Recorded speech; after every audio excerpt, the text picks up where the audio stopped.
Buenas tardes. Por medio del siguiente video hablaremos de los distintos argumentos a los que llegamos, mi persona y mis compañeros, de una figura la cual es la violencia por engaño. Una figura jurídica que actualmente en el ordenamiento jurídico colombiano no es sancionado penalmente. Empecemos. Antes de empezar con la exposición de mis argumentos, me gustaría plantear una duda metódica. Esta duda es: ¿cómo el ordenamiento jurídico colombiano ha ignorado esta nueva modalidad de acceso carnal?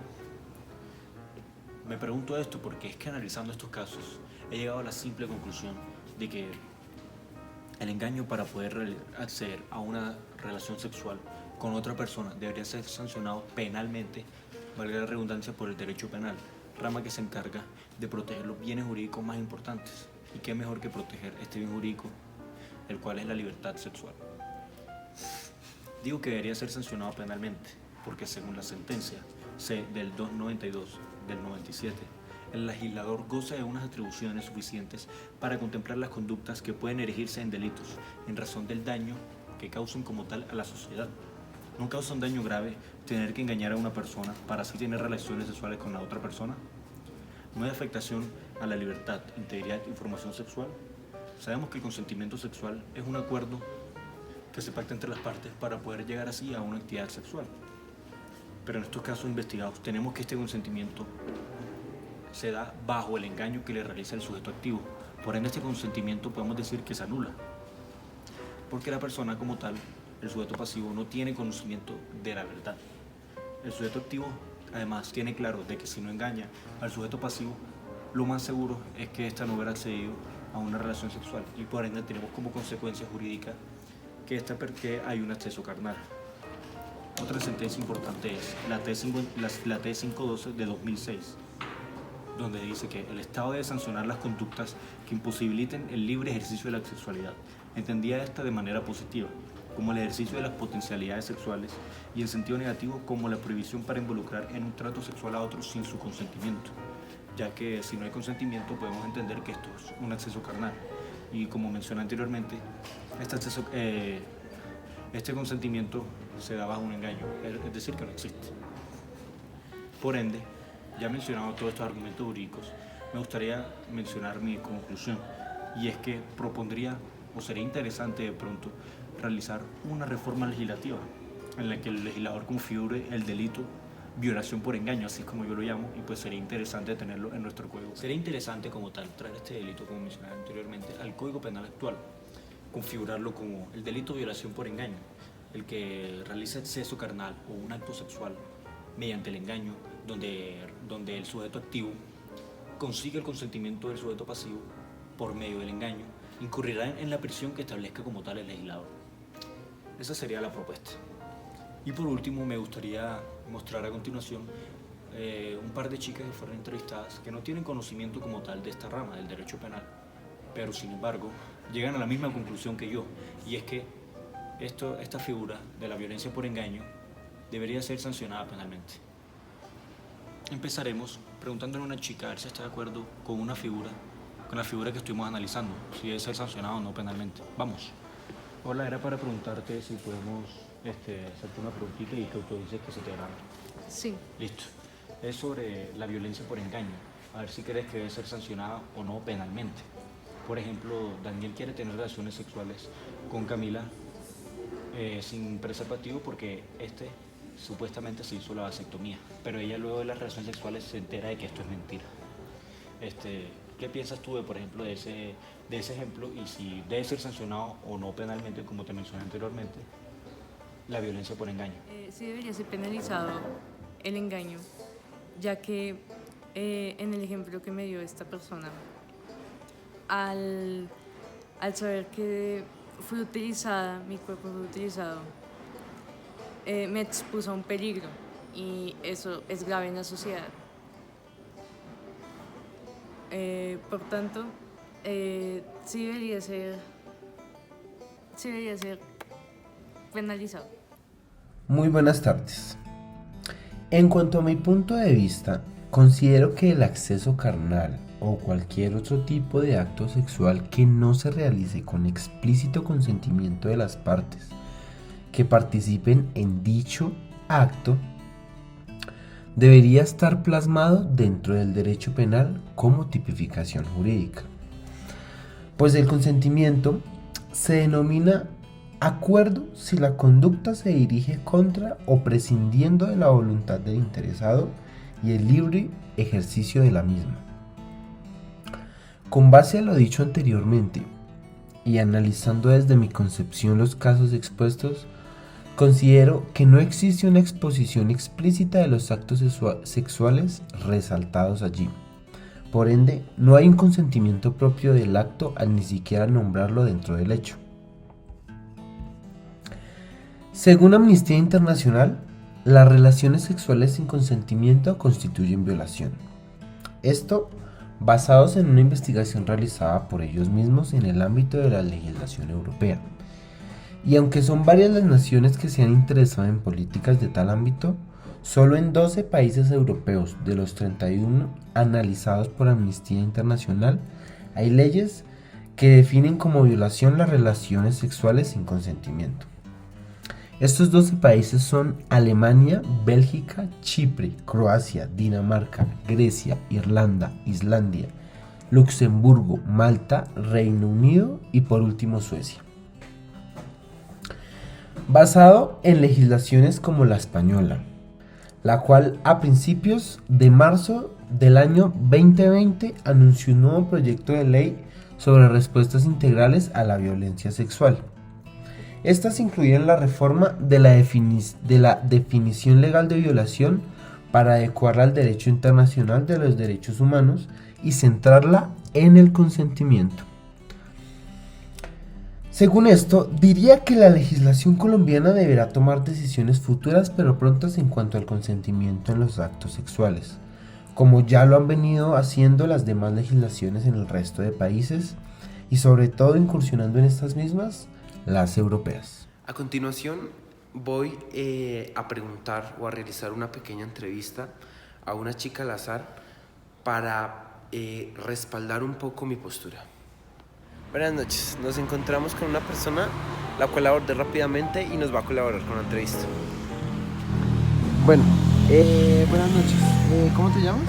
Mi nombre es Lina. ¿Y qué estudias? Estudio instrumentación quirúrgica. Dale. Bueno, te voy a explicar un poco. Te voy a hacer una pregunta sobre una postura que aún no está calificada dentro del tipo penal. ¿Qué quiere decir esto? Que dentro del Código Penal aún no está estipulado como un delito. Te voy a preguntar, ¿qué pensarías si una vez un chico se te acerca y te dice que quiere tener relaciones sexuales contigo y te dice y te resalta que tiene la vasectomía, pero al cabo de 1 o 2 meses resultas embarazada, haces el respectivo reclamo con este tipo y te dice que en realidad no tiene la vasectomía? ¿Cómo te sentirías? Bueno, primero que todo, buenas noches. Realmente, desde mi punto de vista, siento que es un engaño, es una vulneración como al derecho a sentir confianza. Es como que te están engañando y puede verse como una coerción a que yo estoy accediendo a una relación sexual de una forma cuando realmente tiene base de engaño, ¿sí? Entonces me sentiría engañada y abusada porque esta persona está mintiendo y yo voy a terminar embarazada. Y finalmente, si es mi consentimiento, es un consentimiento que fue vulnerado por engaños. O sea, ¿considerarías que esto debería tener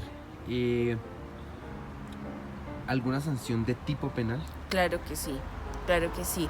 Muchas mujeres a veces hemos tenido experiencias sexuales no gratas precisamente porque algunas personas, algunos hombres mienten acerca de esto y finalmente muchas mujeres, y me puedo incluir en ellos, nos hemos sentido abusadas por este tipo de comportamientos. Dale, muchas gracias. El consentimiento en las relaciones que se lleven a cabo entre 2 o más personas es un elemento ineludible para la realización de cualquier actividad, en la cual se podrían poner en juego bienes jurídicos de alguna de estas o de las cuales podrían repercutir ciertos daños, tanto para el patrimonio económico así como la salud mental o física de una de las partes involucradas en la relación. Aunque hay países en los cuales el estupro, nombre con el que es conocida esta conducta, es un acto ilegal y sí tiene pena, por lo general esta es hacia un menor de edad o una persona ignorante de la situación o acto llevado a cabo, anexando el hecho que antiguamente en algunas legislaciones este delito poseía una disminución de pena punitiva si el sujeto activo se casara con el sujeto pasivo, disminución que en varias de las que se encontraba fue derogada. Ejemplos de legislaciones en otros países. Primero, Nicaragua. Código Penal, artículo 196. Comete estupro el que tuviere acceso carnal con otra persona, mayor de 14 años y menor de 16 años, interviniendo engaño. Comete también estupro el que tenga acceso carnal con persona mayor de 16 años que no lo hubiera tenido antes, interviniendo engaño. Para ambos casos, se presume el engaño cuando el hechor fuera mayor de 21 años o estuviera casado o en unión de hecho estable. El estupro será penado con pena de prisión de 3 a 5 años. Si la persona agraviada contrae matrimonio con el ofensor o le otorga su perdón, se suspende el procedimiento y queda extinguida la pena impuesta. Si fuere menor de 16 años, el perdón solo podrá otorgarlo su representante legal. Si el estupro fuera cometido por autoridad pública, ministro de cualquier culto, empleador o superior en el trabajo, tutor, guardador, maestro o encargado por cualquier título de la educación o guarda de la víctima, o cuando existiere entre el autor y la víctima relación de autoridad, dependencia, confianza o familiaridad, de hecho o de derecho, la pena será de 4 a 10 años de prisión. Segundo, Honduras, artículo 142. El estupro de una persona mayor de 14 y menor de 18 años, prevaliéndose de confianza, jerarquía o autoridad, se sancionará con pena de 6 a 8 años de reclusión. Cuando el estupro se cometiera mediante engaño, se sancionará con pena de 5 a 7 años de reclusión. Tercero, Bolivia. Artículo 309 del Código Penal. Quien mediante seducción o engaño tuviera acceso carnal con personas de uno y otro sexo mayor de 14 y menor de 18 años, será sancionado con privación de libertad de 3 a 6 años. También algunas legislaciones en varios estados de México, antiguamente se tenía la figura en la que el sujeto activo no tenía que pagar cárcel si contraía matrimonio con el sujeto pasivo, como se ve en el Código Penal de Nicaragua actualmente. Estos artículos fueron derogados en las últimas reformas del Código Penal. Primero, Código Penal de Baja California, artículo 183. Querella. No se procederá contra el estuprador, sino por queja de la mujer ofendida o de sus padres, o a falta de estos, de sus representantes legítimos, pero cuando el delincuente se case con la mujer ofendida, cesará toda acción para perseguirlo o se extinguirá la sanción impuesta. Segundo, Código Penal del Estado de Campeche, artículo 231. No se procederá contra el estuprador, sino por queja de la mujer ofendida o de sus partes, o a falta de estos, de sus representantes legítimos, pero cuando el delincuente se case con la mujer ofendida, cesará toda acción para perseguirlo. Personalmente, y basándome en algunas legislaciones internacionales, además de las expuestas anteriormente, considero que esta conducta no necesita que el sujeto activo pague pena carcelaria al ser la otra parte una persona mayor de edad, puesto que esto sería contraproducente a largo plazo, ya que este sujeto no entendería completamente la razón de su aprisionamiento. Una solución mucho más efectiva sería tener un mecanismo de resocialización para que el sujeto que cometió este acto entienda los males de sus acciones y no las realice nuevamente. Por lo cual, sí considero que esta debería estar contemplada en la legislación colombiana como una nueva conducta, pero esta tendría que tener una pena diferente a la carcelaria, porque una pena carcelaria no le haría entender correctamente al victimario la razón por la que fue puesta en esa situación o puesto tras las rejas. Buenas tardes. Teniendo en cuenta de esta manera la posición de mis compañeros, es muy importante resaltar sus posturas. Sin embargo, cabe aclarar que la ley no es exacta. Además de esto, yo también he realizado una reflexión frente a la postura de no usar el derecho penal como principal herramienta de castigo frente a lo que es el engaño. En general, el derecho tiene una búsqueda de reparación. Ahora bien, para mi análisis, trataré el siguiente. A es una mujer transgénero. A le oculta a su compañero B el sexo asignado al nacer. Sin embargo, B tiene relaciones sexuales con A y luego se entera de que era transgénero. De acuerdo con el dicho, él nunca habría tenido relaciones si hubiera sabido que A era antes un hombre.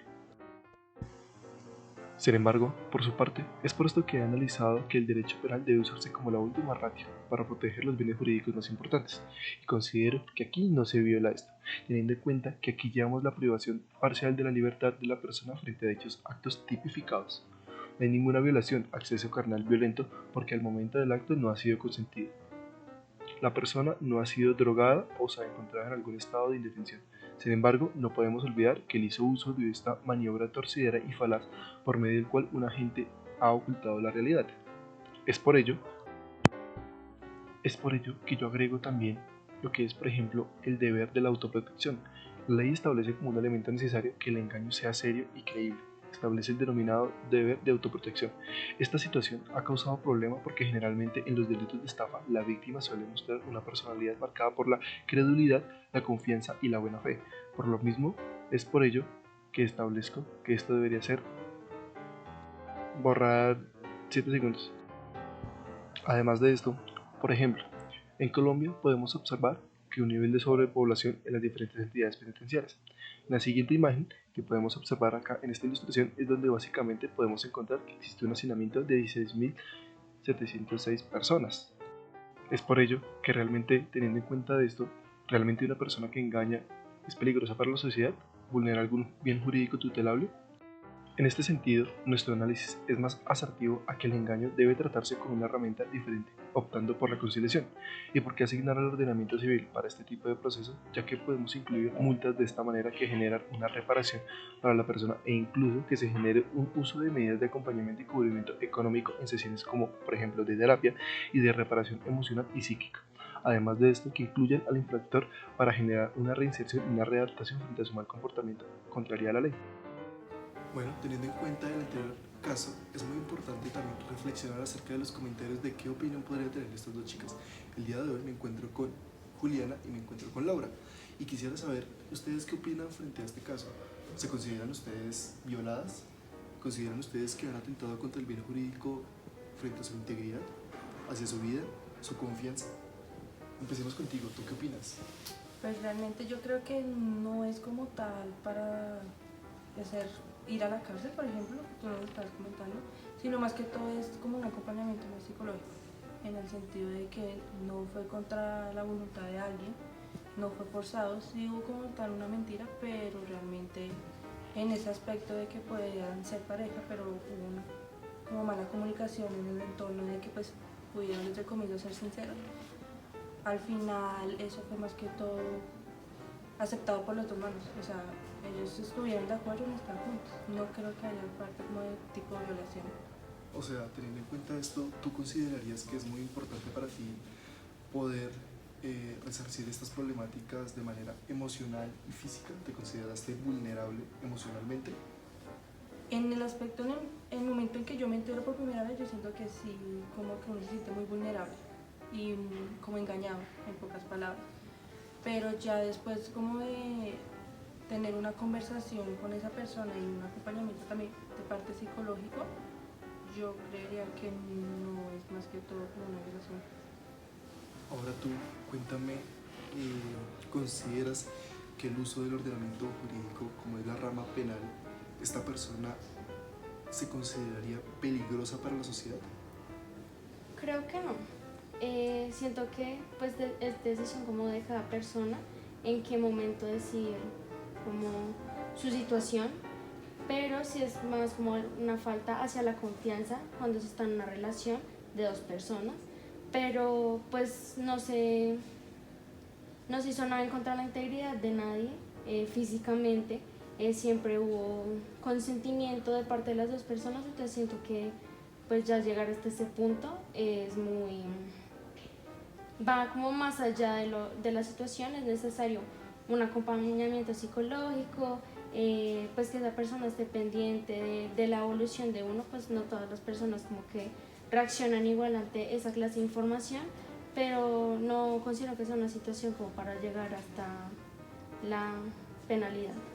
O sea, ¿no estás de acuerdo en que utilicemos el derecho penal para llevar y privar a la persona de la libertad? No, porque pues no se atenta en contra de la vida de nadie. ¿Considerarías que la mejor solución es llegar a una conciliación? Sí. ¿Sí? ¿Ustedes qué le comentarían a alguien que no conozca esto? Le dirían, cuando conozcan a alguien, es importante reconocer esto, saber su pasado sexual.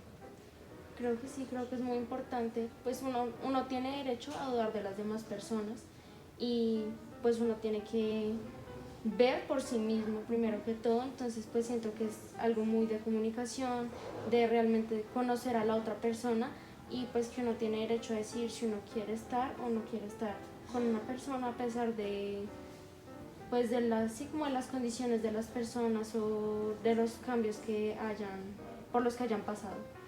Ok, gracias. ¿Y tú qué Yo opinarías? creería que es importante saber la vida sexual de la persona antes, pero no solo por el hecho de lo que estamos comentando, sino también por como temas ya muy de salud. No solo simplemente saber si estuvo con más personas o no, sino también porque pues, puede haber enfermedades que se pueden estar en ese momento, exacto, transmitiendo en ese momento. Y pues realmente es como ya tener un poquito más de confianza de contar eso y no tener un tabú de que de pronto no me van a aceptar si soy trans, entonces prefiero decir que ahora soy así. También es importante la comunicación entre las parejas, o si no serán parejas, al menos tener comunicación, de ser sinceros desde el comienzo. Ok. Es por ello que la mejor solución es la conciliación y no hacer uso de la herramienta jurídica como lo es el derecho penal como última ratio. Gracias.